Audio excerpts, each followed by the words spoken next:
Happy March, everybody.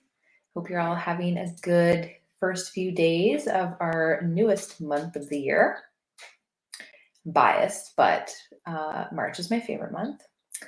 And this is often a turning point for the energy of the year, as well as just seasonally, right? I'm sure that where most of you are, you're probably starting to feel some semblance of spring in the air, whether that is the fresh smell of rain, or if you're even further south, you're probably already getting, those spring blooms and warmer days and all that kind of stuff. So up here in Canada, it's still snowy, but it's noticeably warmer. We are now at about 0 to 5 degrees during the day.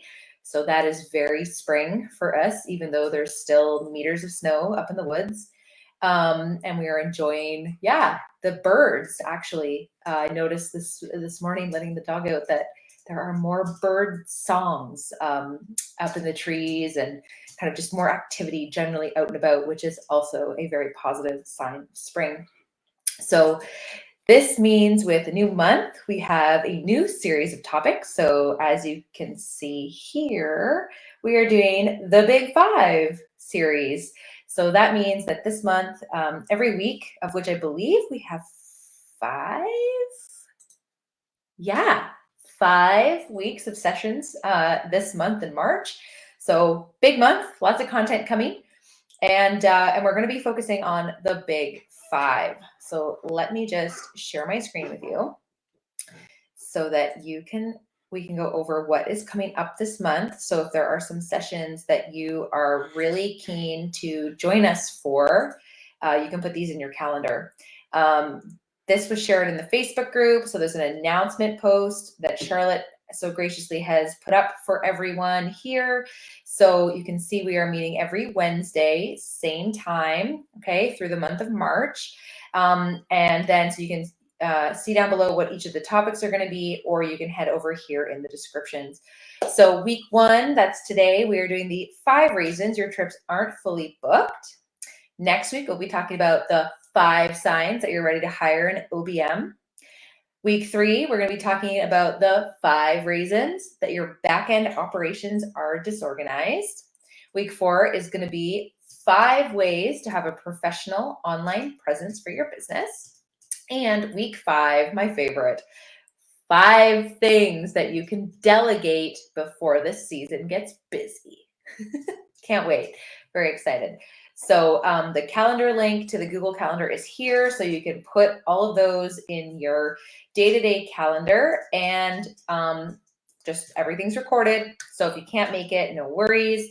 Drop me a comment below if you're watching the replay right now, so that I know how many people are using these sessions and making the most of this free content.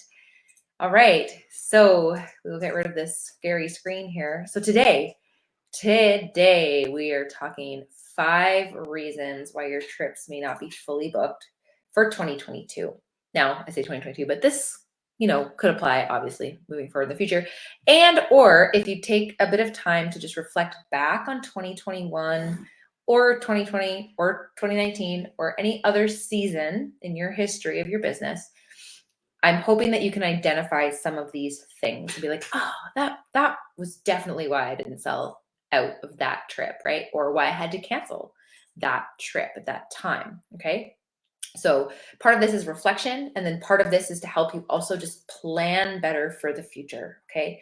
2022, we're hoping, is really a year of rebound, as will be 2023. So I want to start having this conversation now so that you guys can start planning for your next year ahead as best as possible. All right. So reason number 1, you did not give yourself enough lead time to sell your trips. I'm going to say that one again. Number 1, you did not give yourself enough lead time to sell your trips. And what does lead time mean? Lead time means the duration between when the trip is starting and when you've publicly made the trip available for sale. Okay. So the rule of thumb that I operate on, and that I see a lot of other businesses kind of doing in the space in general, is so shorter trips. So I'm going to say long weekend trips as an example. So I'm thinking like 3 to 5 days. Okay. They should be launched basically no less than 3 months in advance, but ideally closer to the 6-month mark. Okay. You want to give people time to plan for time off work, plan for sitters, plan for cash flow and budgeting to go on a little holiday like this. Plan for time off from work, especially if it involves some level of travel, things like that. Okay. So that 3 to 6 month window for long weekend trips is probably what you should be aiming for. Okay. If you're launching in less than 3 months, you better have a good hot list and you better have a solid game plan in there, and also be very understanding of what the cancellation policies are, especially for your accommodations. So that way, if you do have to release rooms because you're not able to fill the entire trip, then you are able to get out of that and not put yourself into debt to run a trip that you haven't given enough time to sell. Okay. Longer trips. So we're talking the 5, 10, 15 month long duration stuff, right? Minimum in my books is like 9 months. Okay.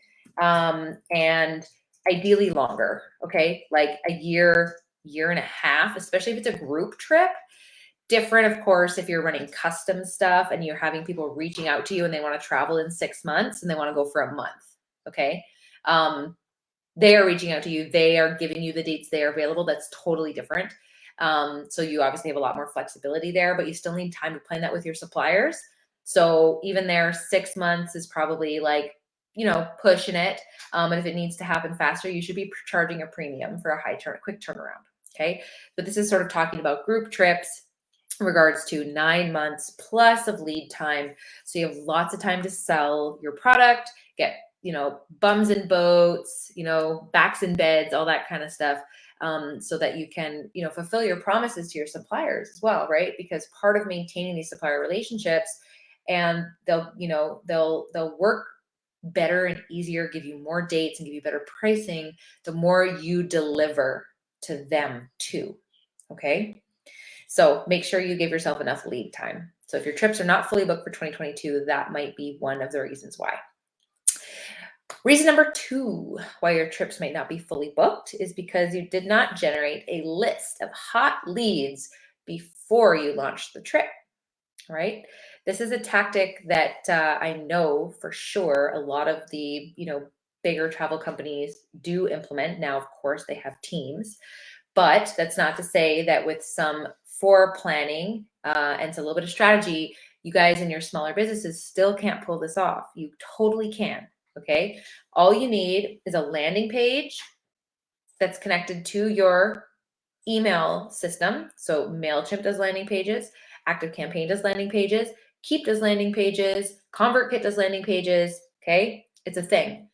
If your system does not do a landing page, create one on your website and just put in a special email sign-up form on that web page. Okay. Make sure that anyone who signs up through this landing page or this special form goes on their own list or they get tagged. Okay. That list or those tagged people who signed up are your hot list now. Okay. That's how simple it is. And what I want you to do is create that landing page and create that sign up form and put it out to people before you even have the itinerary ready. Yes, this is a challenge to you to start getting people interested in your new destination even before you have the itinerary finalized. Okay. You can put up an example like I'm definitely going to be including this type of experience and we're going to go hike on this trail. I'm going to try to get us a visit to the Amazon. If any of this sounds cool to you, sign up and stay in the know. Okay. Now work on your itinerary, monitor your hot list. Okay. If you're getting lots of leads coming into this hot list, this is a good trip and you're onto something, okay? And if you're not getting a lot of leads or buzz for this trip, maybe you need to reconsider what you're doing, okay? So it can be an indicator as well for like decision making in your trip, okay? And as you get the itinerary closer to finalized, send your hot list a draft of the itinerary and ask for their feedback. How cool is that, that they get to give some input on this group trip? So cool. They're going to want to hit reply. They're going to want to DM you to give their feedback and have some level of investment in this itinerary, okay? And then as soon as you have the itinerary finalized, that's on the website, email them again. Guys, it's on the website. Would love your feedback, blah, blah, blah, right? Spots we're going to open and set a date. Okay. I saw recently that one of our clients started implementing this, and I am so damn proud. She is going to be opening her trips on International Women's Day. And so she's like driving traffic to that page. It says very clearly in a big banner that we're opening registration on this day. Okay. And so she's building all this buzz, and it's so good. It's the ideal nurture process. Okay. Build this buzz, give everybody a date, get them all excited, and then do this big monster announcement. Doors are open, spots are open, get them while they're here, basically, because today is the day that everything is open. Okay. And I hope that when that happens, you just start to see stuff trickling in, and or you're able to hit your min packs. Okay. How awesome would that be to open the doors, hit your min packs, and know that trip is confirmed to run in one day? So good. Okay. So good. So build a hot list. Okay. So if your trips aren't filling up, okay, and you're not seeing any consistent sales, you really need to generate some buzz and get a list of hot leads before you launch your trip. Okay. If you've already launched your trip, do a relaunch. Okay. Do a webinar. We coached another client to do this. He ran a webinar, got a bunch of people to sign up for the webinar, had a bunch of sales come from that webinar. That trip had been up and bookable for months, and he wasn't getting any, buzz. He ran this webinar, got a whole bunch of bookings. Okay. Even if your trip is live, do something else, run a little event, pull a partner in, get a guide in, do something, run a little contest, put up an early bird booking deadline. Okay. Build some buzz around your trip, generate a hot list, and push them through to your sales process. This brings us to number 3. Okay. If your trips aren't fully booked, this could also be because you're just struggling to convert leads, people who are generally on your email list, okay, or who follow you on social media. I like to prefer people on your email list over social media, but I'll work with you here. Okay. And you're having a hard time kind of converting them over to booking. Okay. So marketing, all these tactics, right? Freebie opt-ins, website copy, social media, ads, all this stuff that you're doing in marketing that gets all the PR about the things you should be doing, okay, is good. It generates leads, okay, but your leads are only as good as your sales process, okay? You need to have an understanding of what steps do you want them to take to go from just being generally interested about a trip, okay, to get them to the point where they're saying, yes, here's my credit card, sign me up, okay?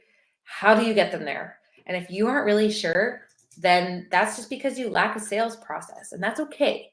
The first step to correcting anything, of course, is to identify that there is a gap. Right? So if this is a gap in your business, you're like, I have all kinds of leads, but nobody's booking. Okay. This is the gap. You don't have a sales process. Okay.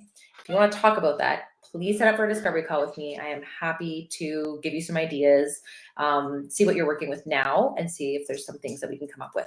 So, and in lieu of that, here are a few ideas that you can start with to review things. So, number 1, how are your website pages set up? Are they set up to convert? That means, do they have a clear call to action? And are you answering the big whys on your page? Why should they choose this adventure? Why should they take this trip now? And why should they take this trip with you? Okay. If you can answer those 3 things on that website and have a clear call to action, you should see some conversions. Okay. Marketing brings people to your website or your trip page. Okay. But your trip page can be your salesperson. Okay. This is modern digital marketing.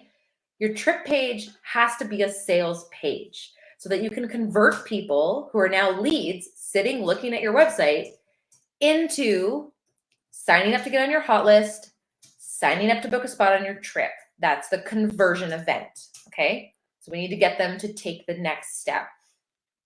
Okay. So please go have a look at your website and see if there's anything you can do to reposition things on your website or fluff up your sales copy and put a clearer call to action. Sort of another thing you can try here with converting leads to sales is, are you directly emailing these leads? Okay. And are you encouraging them to talk to you about the trip they're interested in? Okay. A lot of people are just sending newsletters once a month. Here's a newsletter, blah, blah, blah about our business. Okay. Sorry, guys. Newsletters are kind of 2010-ish. Okay. You need to be putting some energy into having a more focused direct email conversation with these people. Okay. So part of that is segmenting your list, generating that hot list. Okay. So then you can go to them and you can say, hey, people, because you're so interested in this trip, let's get on a Zoom call and let's have a chat about this trip, what it entails. Let me answer all of your questions so that if after all of that, it feels good for you, you can join us. Okay. It's always just an invitation to join you. It doesn't have to be a hard sell. Sales are different now. Okay. We are not taking something and shoving it down people's throats. We are teaching, we are educating, we are answering questions, and we are supporting them to just make the decision that's best for them, which for us, we do want it to be the come join us decision, but it's okay if it's not that decision, right? Maybe somebody will come to one of your virtual things and maybe they're signing up to learn about a surfing trip that you option. But then, they're not really a strong swimmer and they're pretty scared of the ocean and And through all the discussion and coaching that you guys do talking about this trip, you get them to say, yes, I would love to come on this because it's shallow, it's warm, I get to wear a life jacket if I want to, nobody's gonna make fun of me. And there's gonna be lots of surf instructors there and just other people to help me if I get scared, right? And they say yes, and they jump in because they want to overcome this fear and have the adventure of a lifetime, okay? For other people, they're gonna be like, you know what, that's just too much, and I think I'm gonna need to find another trip that's better for me. And that's fine too, because you can then get on an email with them after and say, so glad you joined us. So glad that you've realized this isn't for you. Here are a few other options for you to consider that aren't water-based adventure trips. Let me know if you have any questions about those. I'll be in touch with you in a couple days. Okay. That is sales. Okay. It takes active engagement. Okay. So make some effort to email people. Okay. And get them to have a call with you, get them to call your business, invite them to a Zoom meeting, schedule a time to talk to them. Okay. And if you can even just pick up the phone and call people. This sounds like a, cold calling tactic, and it is, but it isn't, right? Like, because they're already on your list. You already know they're interested in going surfing in El Salvador. So why don't you just pick up the phone and say, hey, it's Katie from Peak Flow, and we're heading off to El Salvador to surf in November. And I saw you were on my list, and I just wanted to call and say hi and see if you had any questions about this trip, because we just have a couple spots left, and I just want to make sure you didn't miss out. Answer their questions, review the price with them, go over everything with them, and then just say, it'd be great if I could follow up with you in a couple days. Yes or no, doesn't matter. I'm just, I want to keep this conversation going. Seems like you're the perfect fit to travel with us. If not now, then later when the time is right. Okay. It can be authentic, genuine conversations. Okay. That just always bring it back to, are you going to be able to join this trip with us? Yes or no. And it's okay if it's no. At least you're making a connection and you're building a relationship with these people. Okay. If you don't have time to call people, then you need to delegate that, and you need to start asking your team to start calling people. Okay. And allowing them to book a time to talk with you or your team so you can, right, get that. Because this personal touch goes such a long way, because we do live in the world of automation. Okay. And you hear me talk about automation all the time, but there's a time and a place for both. Okay. Automation should be taking care of the minutia, data processing, random tasks that you do not need to be copying and pasting anymore. Okay. So that you have time to pick up the phone and call your clients. Okay. All right. We're moving on to reason number 4, because I think you guys got that one. Reason number 4, why your trips are not fully booked, is because there are too many options. Okay. The problem with too many options is it's like looking at a menu at a Chinese restaurant. Okay. One, too many damn options. The menu is this big front and back. Okay. Second thing is it's confusing because you can't compare the two options. Either you don't know what the words mean, or there's just so many things that are kind of similar over here, and then there's a whole bunch of other things that are totally different over here, and you can't really compare them properly. Okay. Just too many options. So I just want you to be very intentional with your trip creation, right? And think about, how does this one fit into my existing sort of buckets, and where am I getting to the point where maybe I have too many options? Okay. One of our clients' site has a really good webpage right now where she's got like her USA destinations, and she's got just 3 trips there. Okay. 1, not currently available, but taking interest. Okay. 2 is in partnership with another person in the adventure space in her like hometown area. Okay. And then the third one is like another outdoor retreat. So they're all in the same theme. They're USA based, they're wilderness based, and they have like a retreat sort of vibe to them. Okay. And she's done a really good job at just keeping it really, really simple. Okay. 3 options, all of very similar types of trips in different places. Okay. But it's very easy for people to go in there and look at those 3 options and then consider the destinations and make a choice. Okay. I can get to Montana for this event at this time, by that one. Okay. I can get to Colorado at some point if this trip becomes available. I'm going to get on the hot list. Okay. It's very, very simple. It's clean. And you know what? Sometimes less is better. Okay. Do less better. If you're only going to run 3 retreats in the United States, run those 3 retreats and just run them the freaking best that you can, and repeat them over and over and over again, and do them really, really, really, really well. Okay. So that could be something to consider on your site. So make sure that there are just ways for people to sort of filter through, so they can click on either a destination or they can click on a type of activity. And then the sweet spot, to be honest, in all of the marketing research and things that both Will and I have been reading over the last few months, is 3. That is your sweet spot with options. So if you're going to focus on, big hiking trips, okay, don't put up 15 options for Nepal unless you specialize in Nepal only. Okay. And then break it down. Here are 3 options to hike in the Mustang region. Here are 3 options to go to Annapurna. Here are 3 options for the Everest Base Camp zone. Okay. Keep it smaller, keep it simple, do it better. And the philosophy around the magic 3 number is that you have an option that is the least desirable. Okay. You have an option in the mid-range option.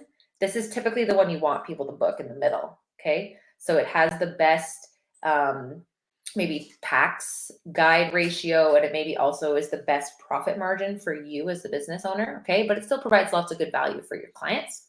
And then you have the better option on the other side, which is like pushing your level of comfort zone around how expensive this trip is. Okay. But if you don't put it up there, my business coach told me this morning. If you don't put it up there, nobody can buy it. Okay. And maybe you have people who look at your website and just kind of go, oh, this is all too cheap for me, and I'm going to go find somebody else like who's going to like be better. Some people have this weird affiliation, right? With like, just because it's more money, it's automatically better. right? We kind of have done that a little bit with Apple, and that's just not always the case. There are lots of great options out there that are comparable to Apple, that are much cheaper, right? So can you do that a little bit in your trips? Okay. And the option that you really want people to take is always going to be in the middle, because scientifically proven, people pick the middle option. Okay. And if you've picked B on multiple choice tests, this is you picking the middle option. All right, number 5, and our final reason why your trips may not be fully booked, and this one is very applicable to 2022, is there are some fear factors in place. Okay. And these are things that you just don't have a lot of control over. Okay. And that's okay. Totally okay. But fear factor, there is still some fear around COVID. People are still feeling nervous to travel. I talked to a friend the other day, and she is still very fearful. She is, I am definitely not going to be traveling this year. And, she has her reasons. And so that is, a lot of people are in that camp, right? So we just need to remember that, okay, that there is still this lingering fear, and just nervousness. Okay. And so you aren't going to be seeing, the volume of bookings that you might have historically seen for that reason. And the other piece that's kind of come up recently, right, is possibly new fear around the Russian attacks. So with the Ukraine, under siege, and Poland now taking in these Ukrainian refugees, people are going to be, quite frankly, respecting that, right, to stay out of that chaos. Whether it's respect or fears, probably to be debated, but that's not a zone people are going to want to go. Okay. And then that we just have to see how that's going to unfold, right? Maybe some people are looking ahead and thinking, well, maybe I'll just stay out of Europe this summer, right? Just in case things, escalate further. Maybe people are going to be nervous about going to Mongolia and just other bordering countries around Russia, for this year. So I just want you to be considering that as a limiting fear factor for 2022 bookings. Okay. So things you can do, right? So focus on what you can control. So things you can control are what you're promoting and stuff you're focused on selling. So if, promoting destinations that are further from the action, probably a better thing to be doing. Okay.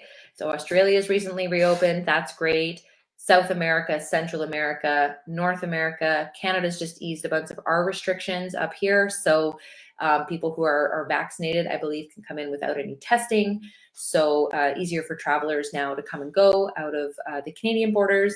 So, you just have to kind of consider other destinations that are further from the action, and that you can sort of, feel comfortable, right, saying that they're not going to get involved one way or the other. And then just around, COVID and stuff, I mean, that lingering fear is going to live on for a little while longer, I think. So there's not very much you can do, right? If people aren't willing to travel, and you are an outbound tour operator, you're just going to have to work with the people who are expressing interest, okay, who are kind of shopping online and dreaming of a, warm destination in the middle of our Canadian winter, or are looking to escape the heat of the southern states, right, coming up there in just a few months. So, those are the folks who you just have to focus on, right? No reason to leave the others totally behind. If they're on your list, keep talking to them. Okay, because they're obviously interested in what you're doing and what you're working on. And just because they don't want to travel now doesn't mean they won't consider something for 2023, which brings us back to the top of number 1, which is start planning 2023. Okay, people are booking. We've helped one of our clients get just some lead capture pages put together in Yuli. Whoop, whoop, shout out. So this is a really great use of this software. We literally had her 2023 programs relaunched in under 2 hours. Okay, available for signups. So everything is in brochure mode, and it literally just has a month. Okay, it says February 2023, March 2023, April 2023. Okay, there are no specific dates, and there is no pricing in there. Okay, or it might say, 2022 pricing was this, to be confirmed, right? Because we're going to work through that stuff in March. But for now, right, we have at least a placeholder, and she is getting registrations. That means people are signing up, putting in their name and their email, and expressing interest in her 2023 dates. Okay, that is huge. This is the furthest ever she's been able to plan, and we were able to execute it easily, like I said, in about 2 hours. Okay, so that is the power of using some automation, okay, and the correct software inside of your business. All right. So don't miss out on the opportunity for you to be launching your 2023 trips now. Okay. Because March 2023 needs to be going up for sale this month for you to have a 1-year lead time to sell your adventures. Okay. So guys, in quick summary, are 5 reasons why your trips may not be fully booked yet. 1, you didn't give yourself enough lead time. 2, you did not generate a list of hot leads before you launched your trip. Number 3, you might be struggling to convert leads to sales, and that might be because you're missing a sales process entirely. And that's okay, but fix it. Reason number 4, there are just too many options on your website and in your emails, okay? Pare down, less is better, and get focused. And reason number 5 can be there's outside limiting fear factors, including ongoing COVID fears and fear around the Russian attacks that are going on over in the Ukraine. So that is my 2 cents on those things. If anything in this video struck a chord with you or got your wheels spinning, please drop your thoughts in the comments below. Feel free to, like I said, book a discovery call if you want to talk through maybe some of these options and how you could implement them in your business, or how you could get support from our team to get these things in place. We are happy to start supporting you for 2023 now. We do have space opening starting in April, okay, for some dedicated support from myself and our team here at Peak Flow. So if you're even just toying with the idea of what help could look like, grab a discovery call and let's just have a chat about it. You guys have heard the way I talk about sales, so a sales call with me is pretty casual. I just want to learn about where you're at, what your goals are, and what you need help with. Okay. And once we have that conversation, I'm basically just going to tell you how we can help. All right. And if that type of help sounds good to you and you want to move forward, awesome. We're super happy to be helping your small business grow and scale. And if it doesn't sound like it's the right fit, we're totally cool with that too. Okay. We only want to work with you if you are ready, willing, and able to make that investment and join us for growing and scaling your business. Okay. That is it for me for this week. Can't wait to see you guys again next week, where we will be back and we will be talking about the 5 signs that you're ready to hire an OBM. So more to come. And until then, bye for now.